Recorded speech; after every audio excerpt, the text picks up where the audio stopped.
नक्कीच बाळासाहेबांसाठी ते वेदनादायी आहे. पण बाळासाहेबांना हेही एक आनंद आहे, माझा मुलगा कुठेही वाकला नाही, कुठेही झुकला नाही आणि महाराष्ट्रासाठी आणि मुंबईसाठी आजही ताठ मानेने ते उभे आहेत. परंतु ह्या सगळ्या मुंबई महानगरपालिकेच्या निवडणुकीमध्ये बाळासाहेबांचं हे जन्मशताब्दी वर्ष आहे आणि सत्ता न येणं याची खंत तुम्हाला वाटते का?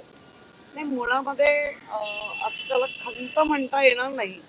वाईट तर सगळ्यांनाच वाटतं, पण आज जर बघितलं सत्ता बत्ता गुंड पुंड पैसा सगळं एका बाजूला होतं आणि फक्त उद्धवजींकडे स्वतःचं एक आत्मविश्वास स्वाभिमान आणि त्यांच्याबरोबर असलेले निष्ठेनी असलेले शिवसैनिक, यांच्या जोरावर आम्ही जे काही यश मिळवलंय ते तोडीस तोड मुंबईमध्ये आम्ही क्रमांकावर आहोत.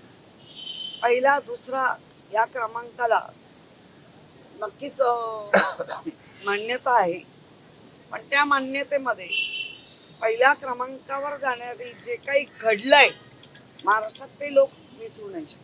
ताई, खरं तर तुमच्या पक्षाचे ज्येष्ठ नेते आहेत भास्करराव जाधव यांनी आज सकाळीच एक विधान केलंय की मुंबईचा महापौर हा सामान्य शिवसैनिकच झाला पाहिजे आणि एकनाथ शिंदेंनी मोठ्या मनाने खरं तर बाळासाहेबांच्या जन्मशताब्दी निमित्त शिवसेनेला अर्थात उद्धव ठाकरेंना पाठिंबा दिला पाहिजे अशा पद्धतीची भूमिका त्यांच्याकडनं व्यक्त केली. बघा, ते एक असे कडवट शिवसैनिक आहे. बाळासाहेबांच्या प्रेमापोटी त्यांना जी भावना होती ती त्यांनी बोलून दाखवली आहे.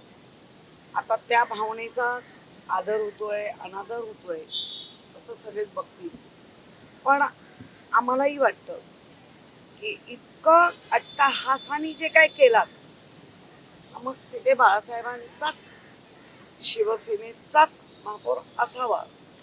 आता त्या आकड्यांच्या गणितात कुठल्या बाकड्यावर ते ठरवतील. आम्ही आमचं ठरलंय. पाठिंबा द्यायला हवा, पाठिंबा द्यायला हवा हवा की नको तो भास्कररावांनी जो टाकलेला पेच आहे ते सोडवतील, मी नाही. परंतु ज्यांनी उद्धव ठाकरेंची गद्दारी केली असं सातत्यानं म्हटलं जातं, त्यांचा सपोर्ट तुम्हाला पाहिजे का? नाही, मुळामध्ये हा पाहिजे की नाहीचा हा माझा प्रश्न किंवा पक्षाचा नाहीच.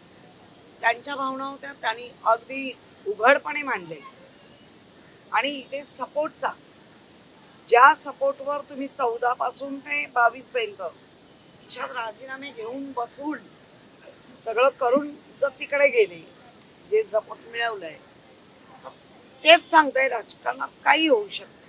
ताई, KDMC मध्ये मनसे आणि शिंदेची शिवसेना एकत्रित आलेली आहे. हे गेल्या काही 2-4 दिवसांपासून होतंय. हे कशा पद्धतीने पाहता? राज ठाकरेंनी सुद्धा एक फेसबुक पोस्ट मधनं स्वतःची भूमिका जाहीर केली आहे की राजकारणासाठी लवचिकता ही आणली पाहिजे आणि बाळासाहेबांनी देखील तशा पद्धतीची लवचिकता ही वेळोवेळी आणलेली आहे. नाही, राजसाहेबांवरच्या कुठल्याही निर्णयावर मी बोलणार नाही. राजकारणात लवचिकता नक्की असावी, पण त्या लवचिकतेमध्ये काही तुटणार नाही ना ह्याची काळजी असावी. ताई, पण महापौर पदाच्या आरक्षण सोडतीच्या संदर्भात फार गदारोळ झाला. तुम्ही स्वतःहून नाही, मुळामध्ये तुम्ही सगळे होते. तुम्हाला बाहेर का काढला हा पहिला प्रश्न आहे, तुम्ही पण विचारला पाहिजे. जर पारदर्शकतेमध्ये होती तर तुम्हाला का बाहेर काढलं? दुसरं, आमचं म्हणणं होतं मुंबई हा ST हा जो वर्ग आहे त्या वर्गाला तुम्ही वंचित का केलं? आणि जर तुम्हाला 3चं हे होतं तर तुम्ही आधी का नाही डिक्लेअर केलं? इलेक्शनच्या आधी तुम्ही हे इलेक्शन व्हायच्या आधी पण तुम्ही ही लॉटरी का नाही काढली? त्यानंतर तुम्ही ज्या OBC साठी इतकी वर्ष लागली आणि त्यांनी जिंकून आणलं OBCनी, त्या OBC महिला ह्या त्याच्यामध्ये का नाही आणलं मुंबई? आम्ही बऱ्याच वर्गांना डावलून पक्षाचं माइंडेड बघून जे आणलं गेलंय, एक महिलाच बसणार आहे त्यामुळे कौतुक आनंद, पण जे काम आहे ते मात्र चुकलेलं आणि चुकीचं केलंय. ABP माझा, उघडा डोळे बघा नीट.